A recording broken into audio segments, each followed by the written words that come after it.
যশোরের শার্শায় পূর্ব শত্রুতার জেরে লিটন নামে এক বিএনপির কর্মীকে কুপিয়ে হত্যার অভিযোগ উঠেছে।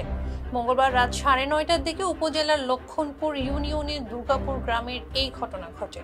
নিহত বিএনপি কর্মী লিটন দুর্গাপুর গ্রামের আজকরের ছেলে। স্থানীয়রা জানান, মঙ্গলবার সন্ধ্যায় লিটন বাজারে বসে চা খাচ্ছিল। এ সময় ওই এলাকার সেলিম ও রমজান তাকে দেশীয় অস্ত্র দিয়ে কুপিয়ে জখম করে। এ সময় তার ডাক চিৎকার শুনে স্থানীয়রা এগিয়ে এলে হামলাকারীরা পালিয়ে যায়। পরে তার স্বজনরা তাকে উদ্ধার করে শার্শা উপজেলা স্বাস্থ্য কমপ্লেক্সে নিয়ে যায়।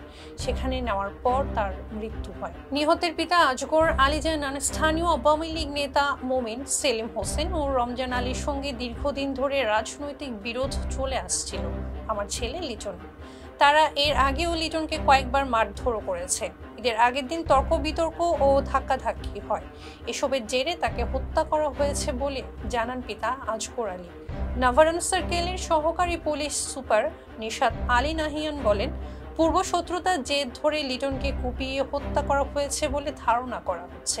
এই ঘটনাটি তদন্ত করে দেখা হচ্ছে এবং এই ঘটনায় জড়িতদের আটকের চেষ্টা অব্যাহত রয়েছে বলে তিনি জানান।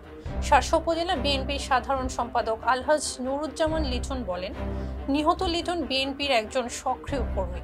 পূর্ব শত্রুতার জেরে সেলিম ও রমজান সহ 3-4 জন সন্ত্রাসী লিটনকে কুপিয়ে হত্যা করেছে। আমি এই হত্যার সুষ্ঠু বিচার চাই।